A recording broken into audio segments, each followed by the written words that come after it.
Like, comment, subscribe, and let's do this. Missing Japanese citizens. One night in June 1978, a 22-year-old single mother of two kids named Yaiko Taguchi was working her usual shift in Tokyo, Japan's cabaret Yanko Hollywood. After finishing her shift Taguchi. right at around midnight, Yaiko left the cabaret through the front door and was never seen again. At first, nobody thought that anything serious had happened to Yaiko. In fact, several years later, her manager was questioned, and he claims that everyone thought she had quit when she failed to show up. At around that time, there had been rumors going around People that do several quit North like Korean that. spies were working undercover in Japan looking to abduct innocent citizens and hold them as hostages back in North Korea. However, this was seen by the Japanese government as nothing more than a conspiracy theory that couldn't possibly be true. Sadly, the missing case of Yaiko went cold, and it wasn't until almost a decade later that a clue to her whereabouts emerged following a disturbing chain of events. In November 1987, as South Korea was preparing to host the Olympics in the capital city of Seoul, a Korean Airlines plane blew up in mid-air as it was flying over the Andaman Sea, taking the lives of 115 innocent Damn. people.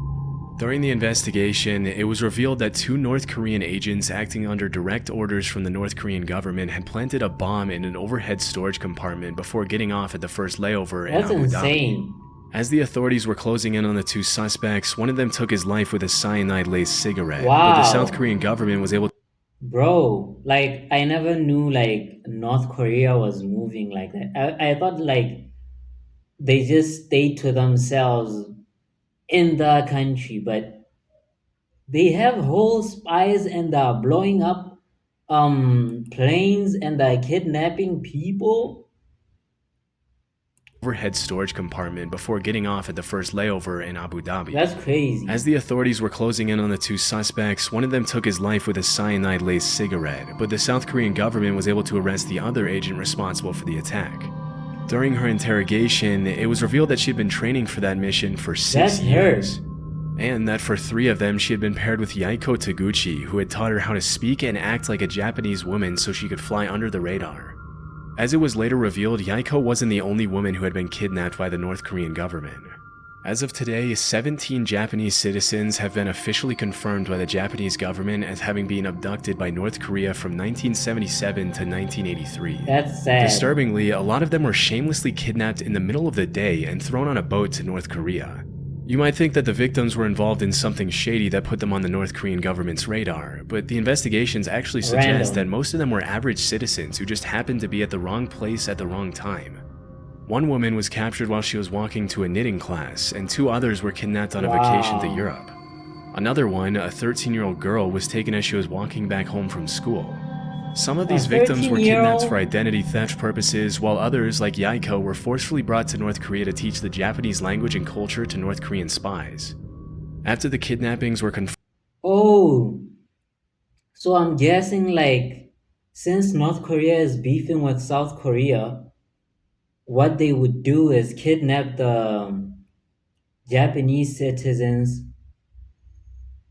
to go like train their spies on like Japanese culture, the Japanese language, and then go like the spies will go like commit terrorist acts, and then so that South Korea can then blame it on Japan because the people whole time would be speaking Japanese, carrying themselves like a Japanese person would. That's crazy. beyond the shadow of a doubt, the North Korean government had no choice but to come forward and apologize, but they claimed that only 5 of the 17 kidnapping 5. victims were still alive. Over the next few years, the North Korean government would send what they would claim to be the cremated remains of some of the deceased victims back to Japan. However, as DNA testing would quickly reveal, pretty much all of the remains were fake, leading the Japanese government to believe that many more of the kidnapping victims were still alive. Why? To this though? day, the North Korean government has stuck to its story, claiming that there are only 13 kidnapping victims and that the ones who are still alive were sent back safely to Japan. Shockingly, while the Japanese government has officially confirmed 17 kidnappings, the list of potential victims suggests that the true number could be as high as 800. 800. Sadly, given the current political situation, it's unlikely we'll ever see the full extent of these 800 abductions, people. or see the North Korean government held truly accountable for its horrific crimes. Jesus. Heart attack gun. Heart attack Back in the gun. 70s, a journalist named Seymour Hersh published an article in the New York Times in which he accused the CIA of several assassination attempts on both foreign and American politicians who they considered to be anti-war dissidents. Due to these allegations, the US Senate put the CIA under investigation for alleged covert action abuses, which resulted in the release of 14 reports on major abuses committed by the CIA, FBI, and NSA. The majority of the reports included accusations of crimes such as opening and resealing US citizens' private mail for several years and illegally Before like we go any further with the story, I wanted to know like, are there a set of rules that the CIA operates by, or that like no rules at all? Like, can they just do whatever? If somebody knows that, please put that in the comments because I'd really like to know. surveilling Black Power activists. Although these claims are obviously pretty serious, they paled in comparison to one particular accusation or conspiracy theory which alleged that the CIA had developed a pistol that could fire a poison dart over 300 feet, take a person's life, and leave absolutely no trace as to the cause of death. Wow. As it was later revealed, this theory turned out to be true, and the development of the poison dart gun was just one part of the program called MK Naomi, through which the CIA had sought to develop weapons for biological warfare. In 1975, William Colby, the CIA director at the time, had to testify in front of the committee that was investigating the agency. During questioning, he claimed that the CIA had developed a host of biological weapons as part of a plan to eliminate German leaders during World War II, but that their research had continued until well after the war. He also mentioned that the poison dart gun was almost completely silent on account of the battery that was housed inside the handle, and that it had been specifically designed for the target to feel nothing more than a mosquito bite when the dart struck. Interestingly, the agency had used a specific shellfish toxin to make it impossible for anyone to know what the cause of death was, leading forensic pathologists to believe that the victim had suffered an inexplicable heart attack. It wouldn't help pathologists that the Bro, this is insane, okay? This is insane because people are always like having conspiracy theories that the government, I don't even think it's a conspiracy, it's just facts because governments do have like technology you've never heard about, stuff you wouldn't even imagine, but they don't put it out there. I'm convinced like governments have technology which is like tens of years ahead of whatever is available to the people. Or if it's not technology, just stuff you wouldn't like even believe it's true. This is scary too. dart was designed to melt inside the body so that it only left a small red mark where it entered the victim. When asked if the heart attack gun, as it was nicknamed, was ever used on anyone, the director alleged that it had only been used for experiments and that there were no records of actual use. Cap. As part of the investigation, the CIA had to hand over the gun to the committee, and there are some pretty wild pictures of the committee members analyzing the gun as William Colby answers their questions about it. Normally you'd expect to see something like the heart attack gun in a spy movie, and it's pretty wild to think that if they hadn't put it under investigation, it have they would have a probably gotten scope? away with using it for who knows what purposes. It's also pretty crazy to think that if that's the kind of stuff they were developing back in the 70s, imagine the kind of technology they have their hands on now. That's what I'm Disturbingly, saying, bro. the hearing was the only time the heart attack gun was ever shown publicly, and to this day it remains unclear what happened to it after the investigation. They're probably using it. Rogue waves. Sailors often get a reputation for making up stuff they claim to have seen during their time out at sea, and because there's no one there to refute their claims, they sometimes get away with some pretty tall tales. For centuries, sailors all around the world had talked about seeing monster waves on the open sea that would allegedly reach over 100 feet in height. In 1826, a French captain claimed that he had seen a 108-foot tall wave in the Indian Ocean.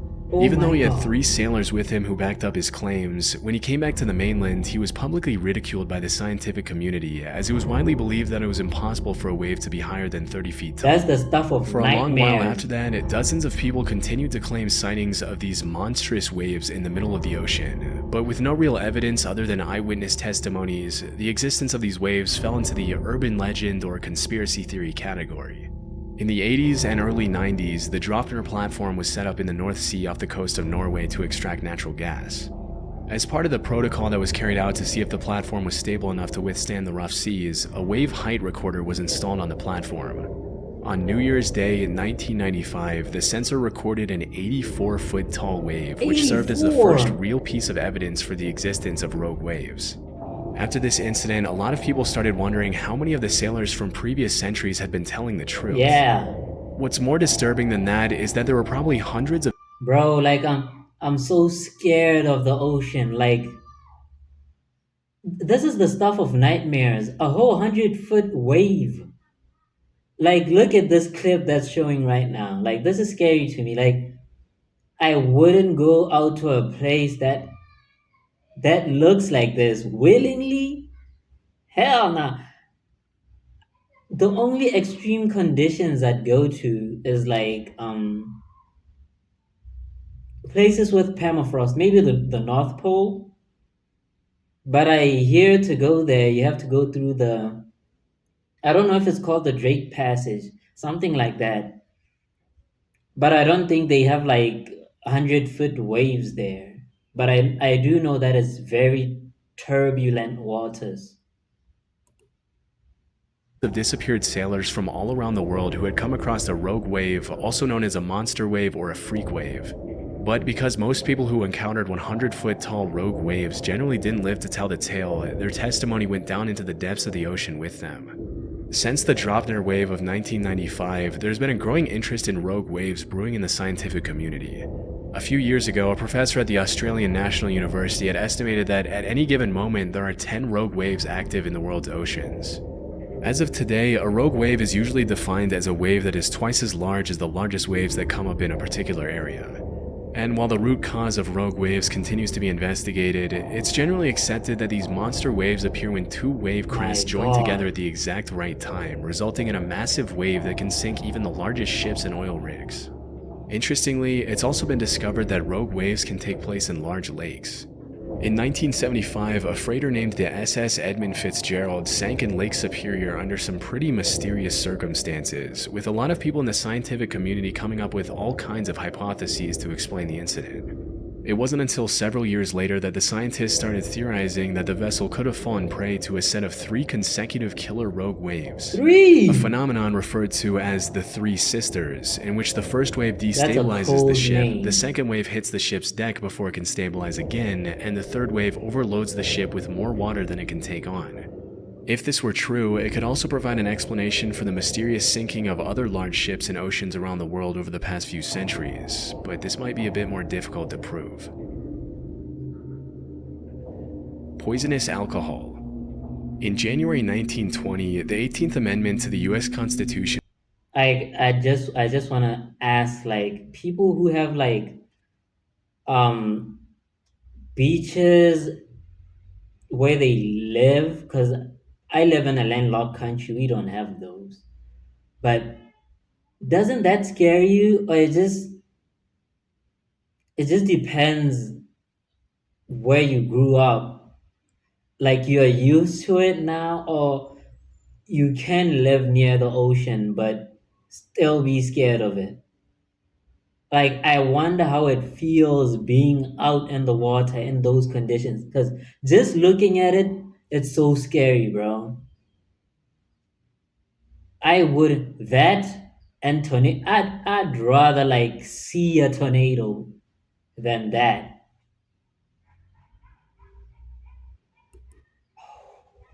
This might be a bit more difficult to prove. Poisonous alcohol. In January 1920, the 18th Amendment to the US Constitution was successfully ratified, triggering a 13-year period known as Prohibition, during which the production, Was it sale, moonshine? and transportation of alcohol was made illegal. During this period, the government enforced some pretty strict measures to prevent bootlegging of alcohol, which made the alcohol black market flourish like crazy.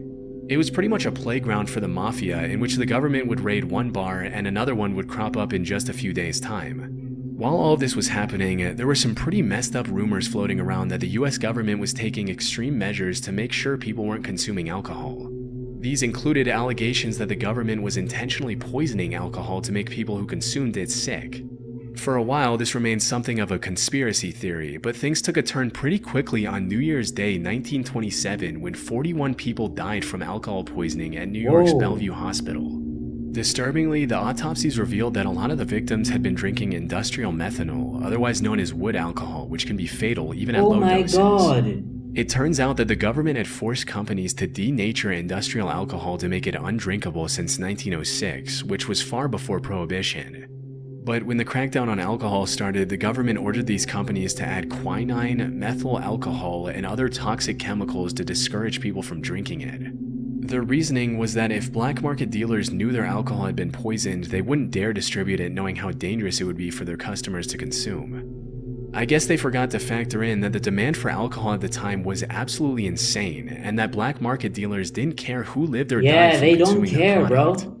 It wasn't until December 1933, 6 years after the Bellevue incident, that the federal government finally toned down their abstinence from alcohol policies. But by then, thousands of Americans had already been poisoned with contaminated alcohol. That's so sad, bro. And evil too. Like, Gorillas. if you hear like a conspiracy theory and a lot of people are buying or it spreads like that, most likely it's true. Like people like not agreeing. I don't know which word to use, but people don't like thinking that the government would do stuff like that. They would. If they want to do something, they would. Nowadays, there's really nothing too shocking about seeing a gorilla in a zoo or on TV, but there was once a time when gorillas were considered to be in the same category as the chupacabra, the Jersey Devil, Bigfoot, and the Loch Ness What? Monster. I was able to find that up until a couple of centuries ago, gorillas were considered cryptids, which are animals that are believed by some to exist somewhere in the wild, but whose existence has never been proven. That's crazy. With most of these creatures, alleged sightings often turn out to be hoaxes, but obviously in the case of gorillas, what were once just rumors turned out to be true. Western explorers wouldn't come across a gorilla until around the 1500s, when an English explorer named Andrew Battelle was captured by the Portuguese off the coast of West Africa. While he was held captive on the mainland, Battelle described these disturbing, giant, ape-like creatures that would occasionally prowl around his campfire, but because he had never seen a similar creature before, he described them more as monsters than as animals. I bet Battelle's people are description going sent the rest cap. of the world into what we can only call a gorilla frenzy, with all kinds of rumors being spread about these allegedly bloodthirsty, dangerous What? creatures living in exotic parts of the world. Over the next couple hundred years, the buzz around gorillas grew as explorers in Africa sent back illustrations of gorillas to Europe, which were often given to royalty and emperors as rare gifts.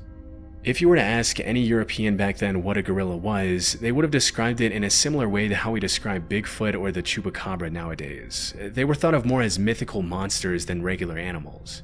It wasn't until over 200 years or so later that an American naturalist named Thomas S. Savage found a gorilla skull in 1847 during an expedition to Africa, which was the first piece of real proof for the existence of these animals. Naturally, this triggered a bunch of new expeditions to the area, and between 1855 and I bet people 1859, French wanted explorer them. Paul Duchaillu confirmed the existence of gorillas and even brought some back dead. I knew. Just as Andrew Battelle before him, Paul Duchaillu also described gorillas as these savage, bloodthirsty creatures What? which stuck in the public mind for a long time. Around 15 years later, some German explorers brought back a baby gorilla. But I get why he'd say like that. These savage, bloodthirsty animals. They probably wanted to use them in like circuses because the circus was big around those times. But hey, that's what they did back then, man. It's crazy though. Gorilla from Africa to Liverpool, even putting up some towels on the ship so he could swing around and entertain himself on the long journey back. As you can probably imagine, as soon as the ship arrived back in Liverpool, people started flocking around the hotel where the gorilla was allegedly being kept to catch a glimpse of the once mythical creature. To the public's dismay, Pongo the gorilla wasn't the massive, violent monster they had thought, but Yeah. rather a cute little 2-year-old gorilla who loved to play with dogs. A few years later, in 1902, a German explorer named Robert von Beringe killed 2 mountain gorillas, which were huge in comparison to the baby gorilla that the previous German explorers had brought back. And that was really the first time the public was able to understand what a full-sized adult gorilla looked like. It's pretty crazy to think that at some point these animals that we now see as normal were once seen as legendary monsters. Yeah, that's crazy. Interestingly, if you really look at the research, there are a ton of other animals that we now take for granted that were once brushed off as hoaxes, including kangaroos, platypuses, giant squids, and Komodo dragons. With so many of these myths turning out to be true, it really makes you wonder how many animals are out there that we have no idea even exist. This is so insane. Like, I cannot believe people once thought like gorillas were like mythical creatures.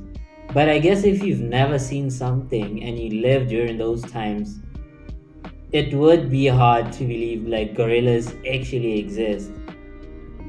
And another thing is, I didn't know North Korea was moving like that. I wonder if they still do things like that, because you don't really hear a lot of news about what they're doing or the spy people, whatever they're doing. Like, there's never news about that. Whenever you hear about them, it's like, oh, they're testing their missiles, stuff like that, you know? But this was insane, and it was educational in a way. Like, I know more than I knew before I watched the video, so I will definitely be watching more Chilling Scares videos. If you want me to react to a specific video from them, please put the links in the comments so I can know which one you want me to react to. On that note, thank you for watching, and I'll see you on the next one.